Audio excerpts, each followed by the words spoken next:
Y'all with another episode of Sawdust Dude. Cool deal, yeah. Today we're gonna talk about making some money. Yeah, how do you sell your items? This is a couple ways how I do it.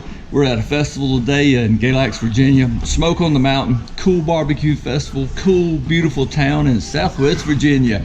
Yeah, because Virginia's for lovers. Oh yeah. You thumbs up this video and make sure you subscribe, because this channel runs on love and I need some love, so show me some love. Hey, you know, one of the things that you do, or one of the ways that you can sell your woodworking items, is in an antique shop. We're inside the Briar Patch Marketplace in Galax, Virginia. And so typically how it works with this place and others like it is that you will pay a monthly fee for a space, and then also a percentage of your sales goes back to the store.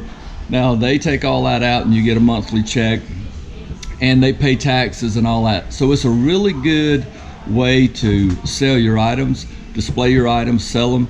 You can come down here and work your booth, and which is always a plus. I'm usually down here at least one Saturday out of the month. But you know, this is just, I actually share a booth with somebody, and so I just have a wall. So a lot of the Sawdust Dude merchandise, and I've got a few woodworking items that I sell as well. Like you can see, it's a small booth space, but you know, it's just another stream of revenue coming in. So another great way to sell your woodworking items, and so you could have one location or you can have multiple locations, and so just another great way to get your woodworking items out.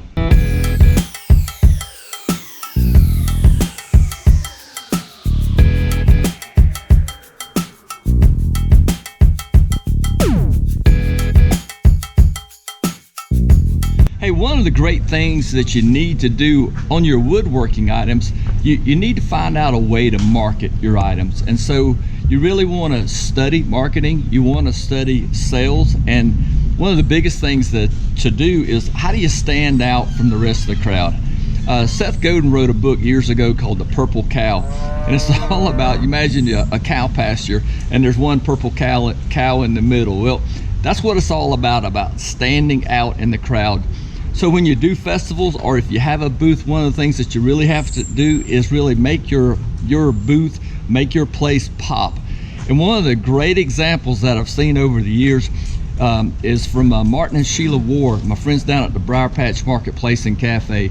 They've taken an old horse trailer and turned it into a food trailer. Hey, you know, one of the things we always talk about really is, I'm all about repurposing, reclaim wood, everything like that. So why spend money when you got something laying around? Well, you know, we're here with Martin Ward. He's got the little patch, the horse trailer, that's turned into a food truck, but he's going to tell you a little bit about the whole idea and the concept.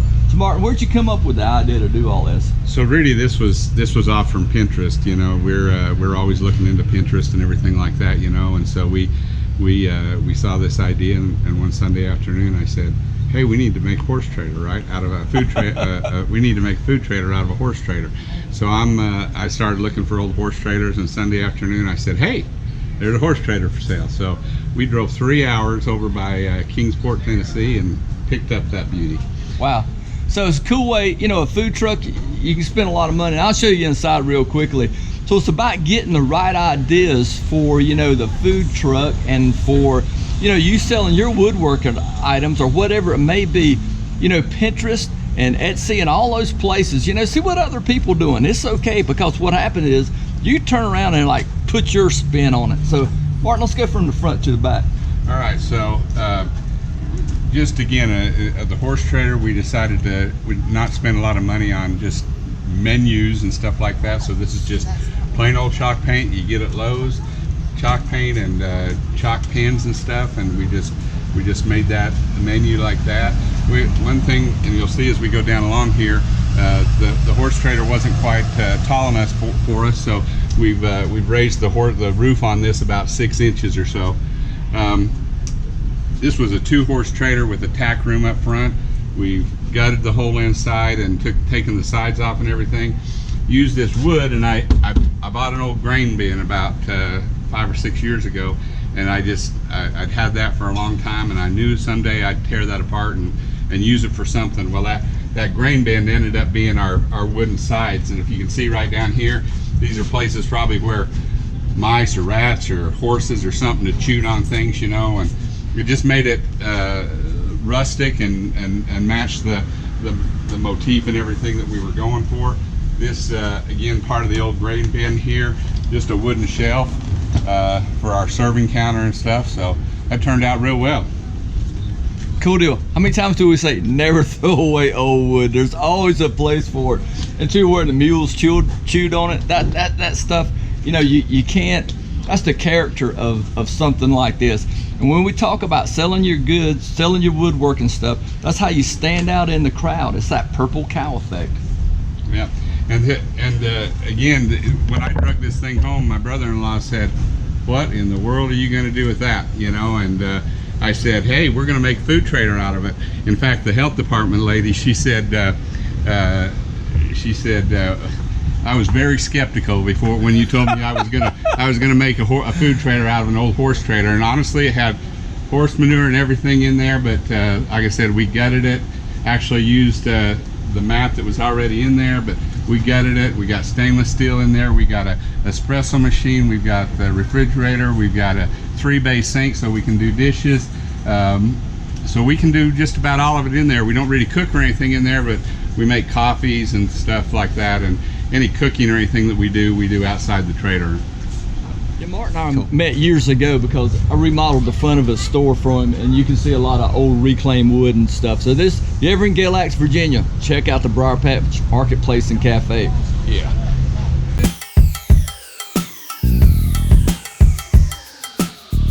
Hey, one of the things we talk about standing out in the crowd is when I rent a booth space, and you can see my booth behind me, I just really kind of like get 2 stalls. My tent is a 10 by 15, so normally there's a 10 by 10 spot and just an easy up 10 or a version of that, you know. But one of the things that I did is built this little photo op thing, and it's got the sawdust dude, and of course it's the real little cross cut pieces that I put on there, and people stick their head through there, and did the whole Virginia is for lovers going on at the bottom there. So got all that going on, and let's just see the back, and it's just 4x4 construction, and just have it hanging like that. So just another little thing, that whole purple cow thing, you'll hear me say that over and over again. So stand out in the crowd. Let's check out the booth. Around the booth real quickly and show you some of the stuff that I use. This is 4x4 wire. I use a lot on for rails on houses, and I just had some laying around. I was like, you know, that would make a great way, because, you know, horizontally you only have so much space that you can use, and so you really need to think of ways that you can go up and display your items. And so all the Sawdust Dude merch, you know, they see the Sawdust Dude when they're walking up to the booth this way. They see the logo and perhaps they're familiar with it, or it's just something that catches their eye. And also I use a little pop-up banner. Does this guy look familiar? Yeah. And so, you know, it tells people who I am and what I'm about. So that way, before they even get to my booth, it's already drawing them in. So when I say you got to use different ways of marketing and getting the word out there, that's just another way to pull people in. Kind of filming in between guests here, but it's a cool thing. Come on in the tent and check this out. So like I said, this is an ABC canopy tent.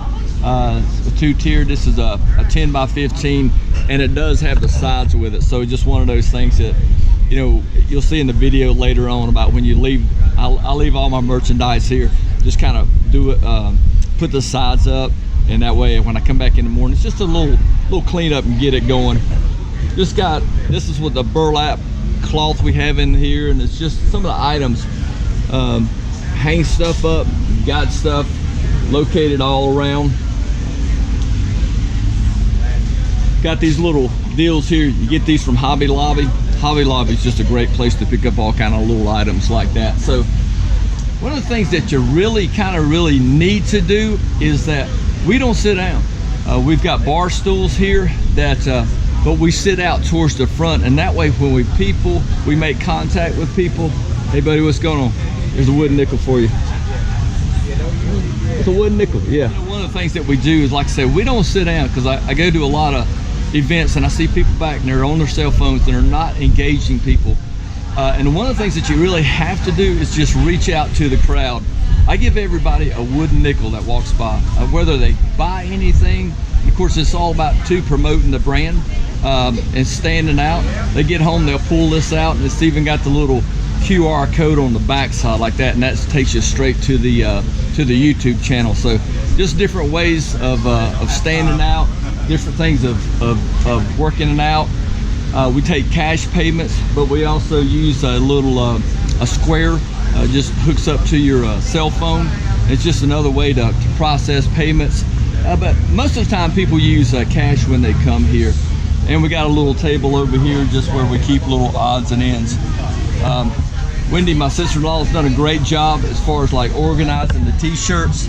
They're all rolled up. Everything's labeled. It just goes real quickly.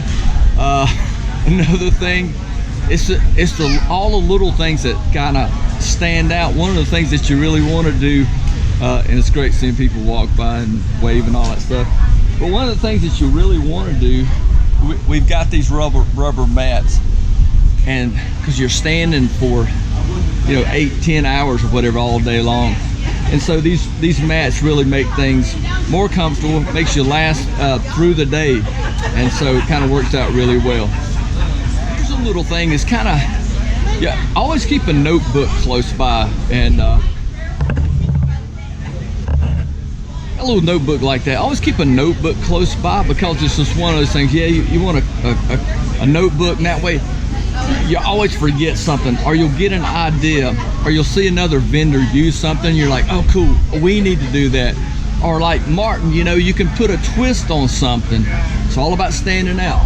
But I made these little S-hook things.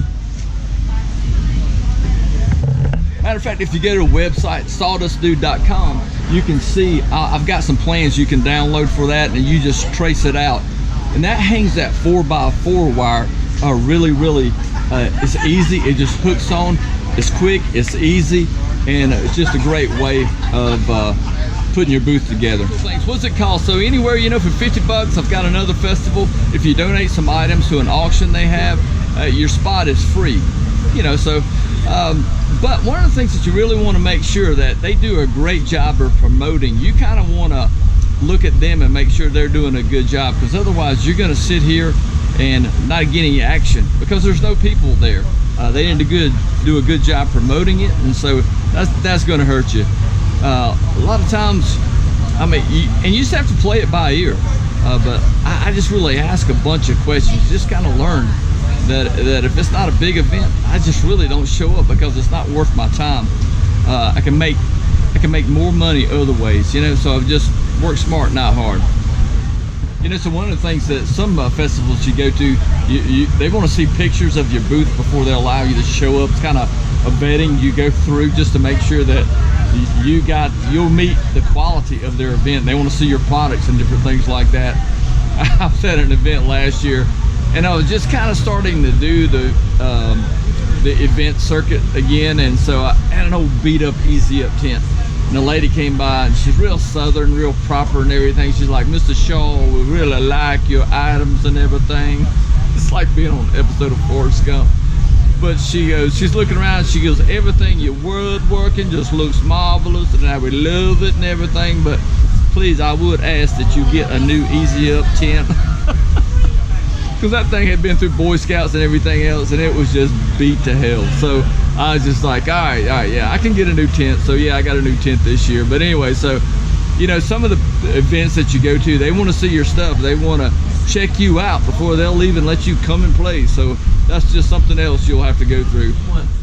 Boom. Okay, so the festival is over. We are back in the shop. Big thing, it didn't rain, which is always a factor when you do outside events. But hey, let me encourage you on this.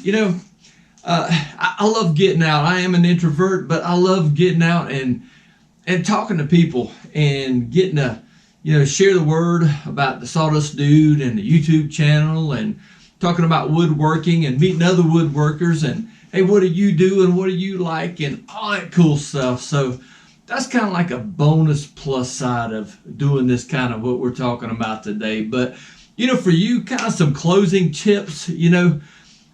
The biggest thing I could probably share with you is generate multiple streams of income. And by that, it's the retail space that I shared about in the first of the video. It's festivals, farmers market, crafts fairs, that kind of setup where you have an easy up or a booth inside of a building. But also in venturing out on online sales, whether it's Etsy or Facebook or whatever, online format you choose to do. But guys, remember this, okay? A lot of times we shoot this video and this is all you got to do kind of a thing. Excuse me. It is work. I ain't gonna lie to you or sugarcoat it. They call it work for a reason. And so one of the biggest things that I can share with you is just be consistent and be persistent. Remember just to work smart and remember that purple cow effect. Yeah.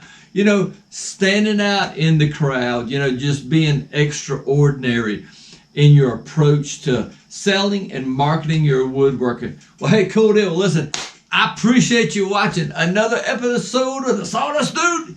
Yeah, I'll see you real soon.